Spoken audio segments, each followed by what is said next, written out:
The Saudi-led coalition fighting in Yemen carries out airstrikes to protect key positions belonging to the internationally recognised Yemeni government. That as southern separatists, once part of the Saudi coalition, seize control of the city of Aden. The Ocean Viking humanitarian ship rescues over 80 mainly Sudanese migrants from a rubber dinghy off the coast of Libya. This as Malta says it's prepared to only take in 39 of the 160 migrants stranded on a second rescue vessel. And defying a police ban on marches, Hong Kong activists prepare for yet another day of pro-democracy demonstrations. This after police used tear gas to disperse protesters who moved from neighbourhood to neighbourhood on Saturday night. Hello and welcome to the France 24 newsroom. It's good to have you with us. We begin in Yemen, where the Saudi-led coalition says it's begun launching attacks to support the internationally recognised government based in Aden. That after separatist militants from the south of the country effectively took control of the city. Backed by the United Arab Emirates, the separatists had been a part of the Saudi-led coalition working to defeat Iran-backed Houthi rebels. According to the Saudi state news agency, Saudi Arabia has invited the two warring sides in Aden for an emergency meeting in Jeddah. Alison Sargent has the details. Jubilant separatists parade through the streets of Aden. Following days of clashes, forces from the Southern Separatist Transitional Council effectively took control of the city, including the grounds of the presidential palace and government military camps. The separatists are accusing the government forces of helping carry out an attack claimed by the Houthis that killed members of its ranks, including one of their most senior commanders. We promised to avenge the death of our martyr. We will stick his portrait on our foreheads, along with those of all the martyrs who died because of treason, deceit, and terrorism. Since 2014, Yemen's southern separatists have been fighting side by side with the government forces in a Saudi-led coalition, aiming to oust Houthi rebels backed by Iran.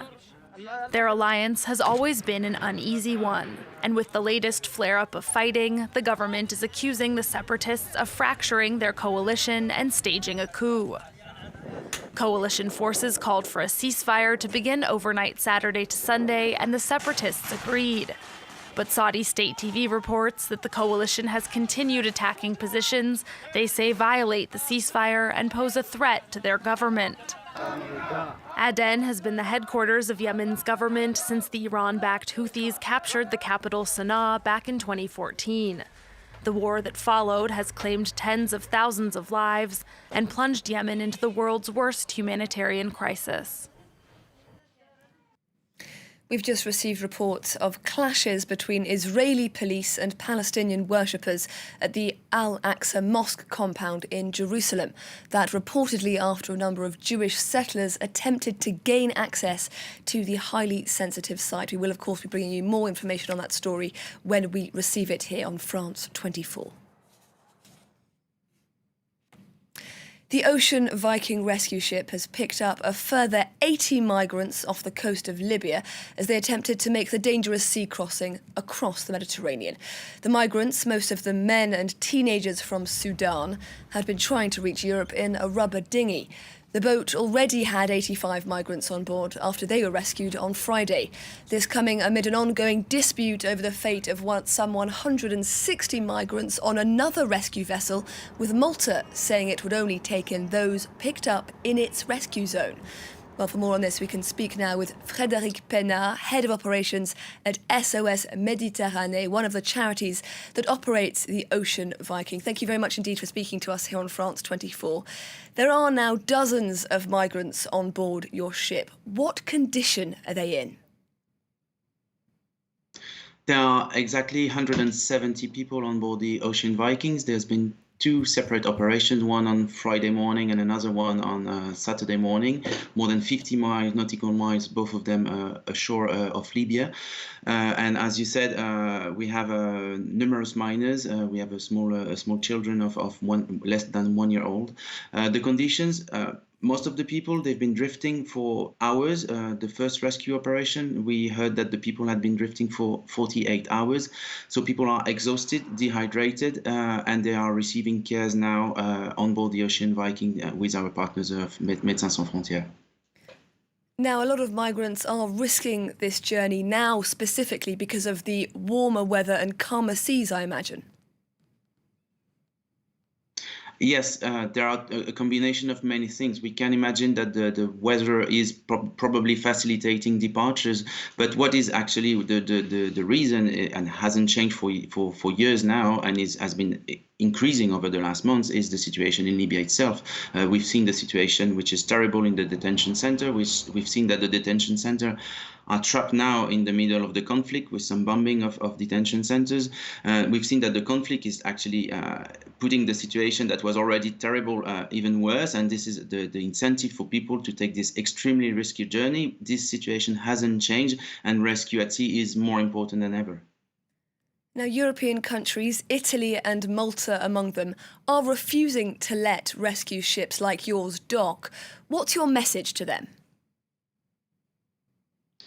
There's no specific message to Italy or Malta. There's a specific message to all states, members and signatories of the SAR and SOLAS conventions, the maritime conventions. They all signed years ago conventions, maritime conventions that apply worldwide on all oceans, saying that no one should die at sea. Whatever the reason of the journey, whatever the reason of these people being trapped at sea, being shipwrecked, they have to be rescued and brought on a safe shore. And then the rest is something that states have to deal with, and they have to deal with. We have no interference to do with that. But the first step is to rescue people and to take them on a safe shore. And that's the only aim of SOS Méditerranée, of the rescue ship, and of all seafarers in the world.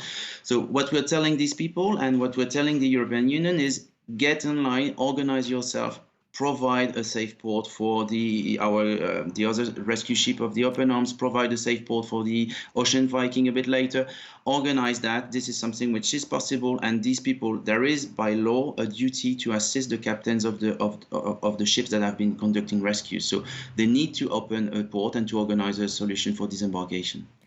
Now, the Spanish charity that operates the Open Arms says that Malta's decision not to take in all of the migrants has caused a serious security problem on board. Can you explain to our viewers what that security problem has arisen from?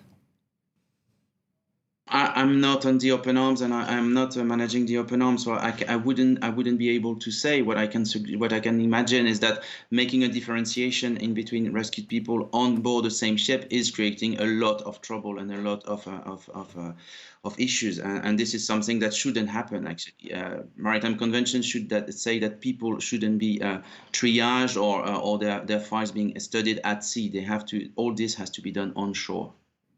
Frédéric Penat, Head of Operations at SOS Méditerranée, one of the charities that operates the Ocean Viking. Thank you very much indeed for speaking to us here on France 24.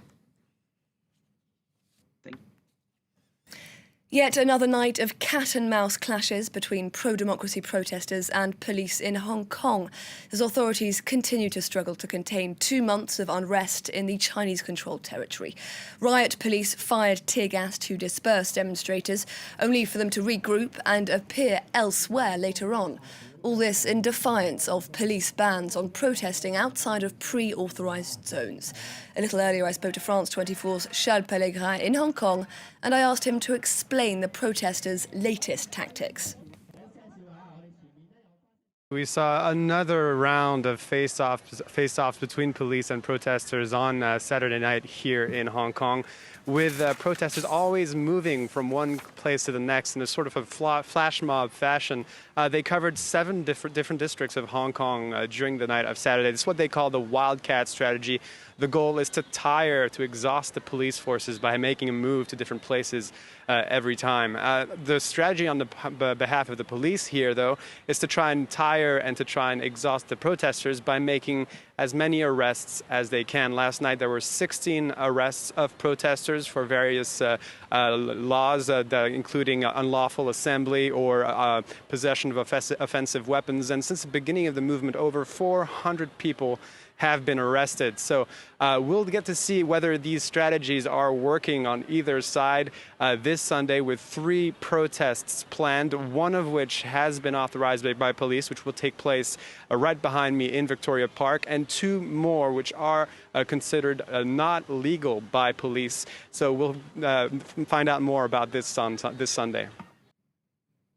Almost a day after Typhoon Lekima made landfall in China, at least 30 people are dead and a further 18 are missing. Many killed when a landslide caused a river to break its banks in Yongja County, inundating homes. The bad weather caused some 3,000 flights to be cancelled in the region, with power outages also reported. Lekima has now been downgraded to a tropical storm as it makes its way north up China's eastern coast. Emergency workers in Myanmar have worked through the night again searching for survivors after a landslide triggered by monsoon rains in the east of the country killed at least 48 people. 27 homes were destroyed in the disaster. Dozens of people remain unaccounted for. Camille Nedelec has the details. Relatives look on as rescue workers comb through the mud, searching for the dozens of villagers who were swept away in a landslide. Home has disappeared. My family is dead. And only 4 of their bodies have been found. When the landslide hit the village on Friday morning, 27 homes were wiped off the map. When I heard the landslides, I ran back to my house to save my family, but it was too late. The whole village was smashed. I only managed to save my wife and kept looking for the rest of my family. I found 2 bodies, and the other 14 are missing. So far, 28 people have been pulled from the mud alive, but authorities don't expect any more survivors.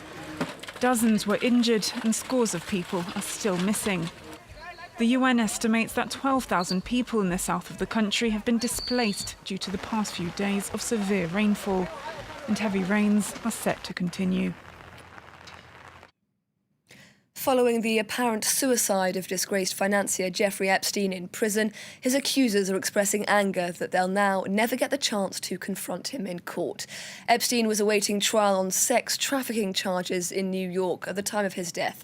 US Attorney General Bill Barr saying he was appalled by the news. Andrew Hillier has the details. Jeffrey Epstein was being held in one of the most secure facilities in the US. Now his alleged victims want answers. The US financier was awaiting trial on charges of sex trafficking and conspiracy, accused of having sex with dozens of underage teenagers. US Attorney General William Barr said in a statement that the death raised serious questions. According to US media reports, it's not the first time he had attempted suicide. 3 weeks ago, on the 23rd of July, he had already been found in a semi-conscious state in his cell with injuries to his neck. Despite that, on the 29th of July, he was reportedly taken off suicide watch. The death has been met with dismay by his accusers, but the lawyer representing them insists they'll have their day in court. I believe that a number of the women are still going to prosecute their claims, not only against Mr. Epstein, but against the people that assisted him in this process. Our hope is that the federal authorities go after them as well and continue this investigation even after his death. Investigators say the conspiracy charges brought against Epstein mean that possible accomplices could still stand trial in the case. In the meantime, both the FBI and the Justice Department have also announced the opening of a probe into his death. Well, that brings us to the end of this bulletin. Thank you very much for watching. There's more news coming up in just over 15 minutes' time here on France 24.